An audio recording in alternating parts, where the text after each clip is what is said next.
Pagdating kay Kiko Aquino D, hindi pwedeng non-negotiable sa kanya if portraying the Marcoses as a hero. No way.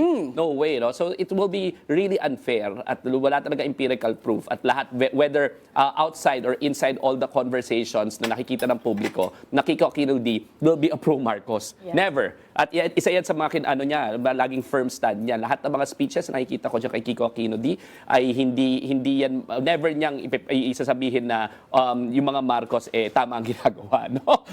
Hindi niya makalimutan, of course, hindi na tama rin naman na tama rin naman yung mga past, di ba? Past things na we attribute to the Marcos family. Pero anong sabi nitong si Alan Peter? Inutusan daw. Aquino ka, di ba? Ba't ka maghihid ng utos ng mga Marcoses? Alam mo, dito talaga makikita yung, yung central tendency nitong si Alan Peter Cayetano na gumawa ng mga make-believe things only to suit his political narrative, di ba? Ibig sabihin, wala naman siya kahit anong prueba na yung kaso na yon ay utos ng Malacanang, pero dahil it suits his political convenience, his political narrative, magsasalang siya ng kasinungalingan. Tandaan natin itong si Alan Peter Cayetano, walang limit ang kasinungalingan niya. The mere fact na kinuquote niya yung mga Biblia at nakukumbinsi siya ng sarili niyang kasinungalingan, ibig sabihin, pag nanggagaling sa bibig ni Alan Peter Cayetano isang bagay, dapat ang tingin ng mga tao, ano na naman kasinungalingan ito?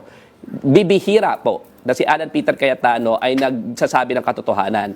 Ang magaling sa kanya, ang expertise niya is, meron siyang gagamiting fact, pero iti-twist niya yon, lahat yung mga yon, para mag-suit sa kanyang political narrative at yung conclusion niya, kasinungalingan. So magsa-state siya ng fact, something fact, as if nagsasabi siya ng totoo, pero yung conclusion, kasinungalingan. Expertise yan ni Alan Peter Cayetano. So, I appeal to the public na pag si Alan Peter Cayetano ang nagsasalita, let's take a step back at ang disposition dapat natin, ang default dapat natin, nako, sinungaling yan.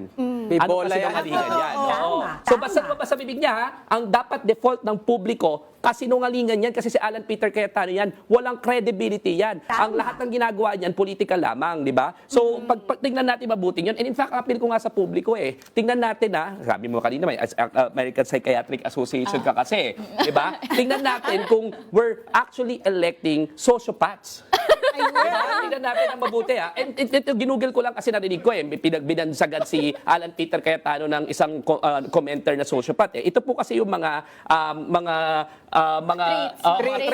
traits ng sociopath. Una, persistent disregard of others. Ito naman si Alan Peter Cayetano, di ba? Sinarahan yung Kongreso, sinarahan yung Senado. Mabuti na gumastos ng 700 million, basta yung political ends niya lang magawa. Persistent disregard of others. Next. Second, lack of remorse. Pansin mo, pagkatapos gumastos ng 700 million pesos, pagkatapos yung role niya sa malawakang patayan si Ilalim ni Rodrigo Duterte, pagkatapos pasarahan yung Kongreso, wala siyang pakialam, walang remorse as if siya pa rin ang tama.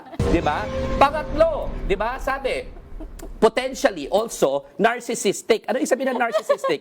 Inflated sense of self-importance. 'Di ba? Para bang siya lang ang may kakayahan na mag-deliver ng kahit anong investigasyon at siya lang ang may kakayahan, no? Hindi lahat ng senador walang ibang kakayahan, siya lang ang may kakayahan na tingnan kung ano yung mandato ng Senado. Na hindi pag siya ang Senate President, lahat ng iba hindi na kaya. So, tingnan natin kasi ang pinakamalaking potent tool ng publiko laban sa mga abusadong public official, yung sense of shame Yes. Pero kung narcissistic yan, kung antisocial personality yan, sociopath yan, mahirap kasi walang sense of shame. Yan po si Alan Peter Cayetano, kaya nga po kaya niya mag-quote ng Biblia every now and then, kahit nakasinungalingan na sinasabi niya.